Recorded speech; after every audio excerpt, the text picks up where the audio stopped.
es decir, una serie de conductas que deben ser objeto de reproche social.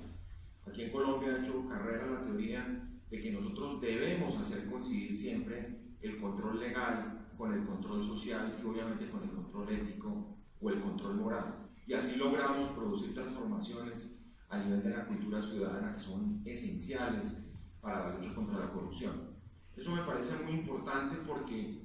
incluso en el marco actual de la legislación colombiana, solo el Código Disciplinario Único contempla una obligación para algunos de declarar su conflicto de interés y no está muy claro cómo manejamos ese conflicto de interés, cuál es la gestión en términos de política pública del conflicto de intereses y cómo es o qué tipo de repercusiones tiene eso en la práctica. Eso en últimas supone una consideración de muchas situaciones. Ustedes recuerdan que desde los griegos la definición de corrupción ha sido la confusión del interés privado con el interés público. Y eso es exactamente de lo que se trata toda la teoría y la práctica del conflicto de intereses. Porque en últimas se trata de ver cómo un interés particular repercute en un deber público y cómo tiene consecuencias sobre las decisiones que toma un funcionario público a la hora de definir asuntos públicos, cuando tiene de por sí algún tipo de interés privado que puede interferir esa decisión. Eso además ha llevado a algunos, ya lo discutirán ustedes, a decir que todo este tema del conflicto de interés no es necesariamente corrupción, pero sí lleva, si es mal manejado, que ha sido la regla general, particularmente en nuestro país, a la corrupción. O sea, es un vehículo de corrupción si no es tratado de manera adecuada y si no se presentan las sanciones y el manejo que es indispensable precisamente para que no lleguemos a ese final, que es un final absolutamente negativo. Y lo decía porque me parece fundamental esa gran discusión de cuáles son los estándares éticos que tienen que ir mucho más allá de la ley y que suponen para el funcionario público cuidados adicionales. Es que la condición de manejar recursos públicos, la condición de moverse dentro del espacio público, es una condición bastante particular que debe llevar a labores que son extras, como dicen los americanos, es ir mucho más allá de la línea del deber. Es que no se trata únicamente de cumplir la ley, se trata de evitar a toda costa la interferencia en las decisiones públicas de cuestiones de carácter particular. Y ahí es tan importante que es la segunda parte de esta sesión que nos va a ocupar esta mañana, de las nuevas tecnologías al servicio de la integridad, de la transparencia y de la lucha contra la corrupción. Todos sabemos las implicaciones que ya ha tenido la denominada Big Data, es decir, los grandes volúmenes de datos en términos de cómo recogerlos, de cómo clasificarlos, de cómo analizarlos, de mirar qué repercusiones tienen en la práctica. Nosotros en Colombia además tenemos de hecho un volumen ilimitado de datos en lo que se refiere a las declaraciones de bienes de los funcionarios públicos y no hacemos absolutamente nada con eso. Una información absolutamente desperdiciada. Parte del debate que queremos generar aquí hoy y que además va a traducirse en acciones específicas de la Procuraduría es ver de qué manera, por la vía de análisis de conductas, de comportamientos individuales de los funcionarios públicos, teniendo en cuenta además las entidades para las que trabajan, el tipo de operaciones que realizan, cómo podemos controlar desde el punto de vista preventivo esas actuaciones. Partiendo de la base que existe ya una obligación legal, pero de nuevo, subrayo, tenemos que ir mucho más allá de la obligación legal. En términos de echar abajo esas dificultades que existen para identificar los conflictos de intereses, ya lo decía, independientemente de toda una doctrina clásica, jurídica, que muy poco ha funcionado en la práctica, porque seguimos aferrados a doctrinas en el pasado, y perdónenme que me refiera a lo que ha sido, por ejemplo, nuestra posición frente a la eventual inhabilidad que ha tenido un candidato que fue electo alcalde de una ciudad en Colombia recientemente, porque lo hemos dicho abiertamente, es que en materia de conflicto de interés también, y aquí también en materia de inhabilidad, uno no puede romper el equilibrio de personas que aspiran a cargos de elección popular y unos tienen unos privilegios porque han sido contratistas públicos o del Estado. Cuando se han recibido honorarios hasta fecha muy reciente por haber sido contratista público y simultáneamente se es candidato dentro de una jurisdicción donde se han recibido esos honorarios y se ha trabajado y se han gestado negocios, se ha sido gestor de negocios dentro de esa jurisdicción. Por eso es que nosotros hemos creído y estamos convencidos que aquí hay unas obligaciones éticas y aquí hay unas batallas éticas que nosotros tenemos que dar independientemente de las barreras que nos quieran poner a la hora de la interpretación de las normas. Y vamos a seguir adelante en esa batalla, eso lo hemos anunciado, y eso me parece fundamental, porque además se trata, regresando al tema de las oportunidades que ofrece la tecnología de la información, de trabajar en todo ese tema de minería de datos, de minería de textos, de minería de redes, con el ánimo de identificar eventuales situaciones de conflicto de interés. Y eso es un mundo por descubrir, es un mundo donde el sector privado va mucho más adelante que el sector público. De ahí la importancia de la presencia de ustedes y, como siempre, de tener ese punto de vista comparado de otras legislaciones, de otras políticas públicas y de prácticas además, porque yo creo que esto es un problema de casos, esto es un problema de prácticas, esto es un problema de compartir con los funcionarios públicos estas inquietudes para sensibilizarlos con conductas que están en una zona gris y que pueden ser aceptadas en este momento, que es parte de lo que sucede con los grandes dilemas éticos que se tienen en el sector público, que muchos dicen, yo estoy en el borde y yo no necesariamente estoy violando la ley, pero es que estar en el borde y estar en esa zona gris de por sí supone estar en una situación de riesgo en donde sale perjudicado siempre es el interés público o los recursos públicos. Por eso es tan importante vigilar ese comportamiento financiero y patrimonial de los servidores públicos. Por eso es tan importante identificar cuáles son los sectores y las entidades más vulnerables. Nosotros hemos dicho que además de la corrupción tradicional que se venía dando en la contratación de infraestructura, que ha sido la corrupción clásica del gran contratista de las vías y demás, al estilo de la corrupción de la multinacional brasilera Odebrecht, aquí han comenzado a aparecer una serie de fenómenos que se han ensañado con los sectores sociales. La corrupción postmoderna, por llamarla de alguna forma, es la corrupción que se empecina en atacar los sectores sociales. Ustedes han visto las denuncias y las acciones que de parte de esta Procuraduría, le cuento a nuestros visitantes extranjeros, hemos hecho en materia del servicio de salud, del derecho más importante de un ciudadano, que es el derecho a la salud. Entonces han aparecido carteles, por ejemplo, de pacientes, los pacientes de alto costo, los pacientes de enfermedades huérfanas, los pacientes de síndrome de Down, los pacientes de VIH, y aparecen personas a quienes no se les prestó el servicio, pacientes inexistentes, y como no tiene doliente, porque siempre son los sectores más vulnerables de la sociedad, pues la corrupción se ha arranchado, como decimos en Colombia, lamentablemente en esos sectores sociales, y aparece como primer lugar en términos de esa lucha contra la corrupción la necesidad de defender esos recursos públicos de los colombianos en materia de salud.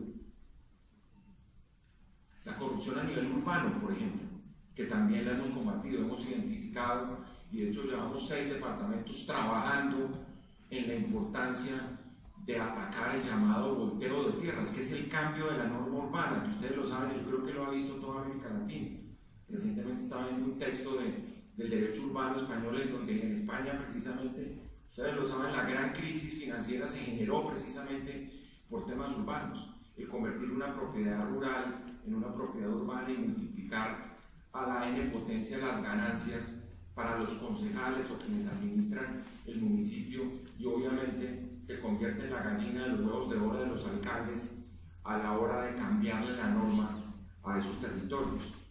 Y tantas otras formas de corrupción además que requieren mucha cooperación internacional y que marcan la importancia del tema de esta conferencia en el día de hoy,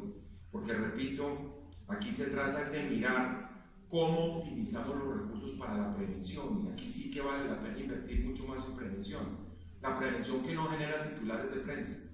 porque cuando llegamos antes a evitar que se dé la violación de los derechos de los colombianos, pues simplemente eso no genera noticia. Aquí lo que genera noticia es la autopsia y el hecho violento, y por supuesto la potestad sancionatoria que tenemos nosotros aquí en esta Procuraduría. Pero yo sí estoy convencido que lo que nos falta acá, y en eso queremos avanzar bastante, es en lograr precisamente políticas de prevención de manera eficaz, de manera eficiente y de optimizar esos recursos para la labor preventiva. Por eso hemos creado además una Procuraduría Delegada para la defensa del patrimonio público, la transparencia y la integridad. Nosotros tenemos por mandato legal además el deber de garantizar las pautas de integridad en el sector público, en un universo que es ilimitado, porque de un barrido que hemos hecho tenemos alrededor de 9.000 entidades públicas en donde hay que vigilar las normas de transparencia e integridad para que se cumplan, y también por norma legal, en el caso de otras entidades que manejan recursos públicos que no son entidades públicas, estamos hablando más de 60.000 entidades privadas que nos obligan a vigilar por ley de transparencia. Pueden imaginarse ustedes la magnitud de la tarea, en donde estamos pues tratando de innovar. El organizador precisamente de este evento es nuestro nuevo procurador delegado para esa delegada de defensa del patrimonio público, porque además hemos llegado a la conclusión que lo que más afecta a la ciudadanía y lo que genera mayor indignación en la ciudadanía es que no recuperemos los bienes públicos que son presa de la corrupción. La necesidad de perseguirle los bienes al corrupto es fundamental. Nosotros no sacamos nada con penas, con sanciones en materia penal, con sanciones disciplinarias. El señor se puede ir por un principio de oportunidad 3 o 4 años a la cárcel, el señor puede ser suspendido por la Procuraduría, inhabilitado, destituido, pero sale después a disfrutar impunemente los bienes que le ha timado a la administración pública, y eso es inaceptable. Y estamos convencidos que esa defensa del patrimonio público, esa recuperación de activos, entre otros como consecuencia de tantas normas legales en donde Colombia ha sido pionera, porque Colombia fue pionera en los temas de la extinción de dominio, por ejemplo, que le permite a la autoridad, particularmente a la Fiscalía, perseguir los bienes de los corruptos. Tenemos que seguir adelante en esa materia, y allí de nuevo la cooperación judicial internacional es fundamental. De tal manera que estos temas tienen completa actualidad, son temas que están en la frontera de lo que debe ser esa institución. Nosotros queremos contarles que estamos convencidos que la tecnología tiene que ser la aliada más importante de la búsqueda de la ética. Este es un momento de acciones. A mí me tocó ir la semana entrante a representar al Estado colombiano en la Asamblea General de Naciones Unidas, hacer un balance de los 15 años de la Convención Global sobre la Corrupción. Y yo creo que una de las cosas que hay que decir con mucha claridad, porque nos ha caracterizado la franqueza aquí, es que la cooperación internacional contra la corrupción no está funcionando. Y no está funcionando porque, a diferencia de lo que sucedió con el narcotráfico hace unas décadas, que a mí me tocó particularmente también desde el Ministerio de Justicia en ese momento, claro, el bien jurídico que se protege por la vía de las sanciones penales en materia de narcotráfico tiene una connotación mayor, y la gente se apresta a colaborar contra el narcotráfico, partiendo de la base que hay estados que no estén cooptados por el narcotráfico. Pero cuando uno sujeta las evidencias y las pruebas en materia de lucha contra la corrupción a que son los propios poderes ejecutivos las que las tramitan, como sucede en algunos casos, en donde no hay una cooperación directa entre las autoridades judiciales, las procuradurías, las fiscalías, pues se va a encontrar uno con un obstáculo insalvable para que haya efectividad en la lucha contra la corrupción. Yo lo he repetido muchas veces y aquí lo digo una vez más. Nosotros, por ejemplo, con Brasil, en materia de las investigaciones de los derechos, hemos tenido ninguna cooperación. Y se lo he dicho además al procurador, a quien era el procurador brasileño, que hoy es profesor visitante de la Universidad de los Andes, y eso es lamentable. Y eso es lamentable porque mientras que la corrupción en el sector privado a nivel de las multinacionales sigue escalando,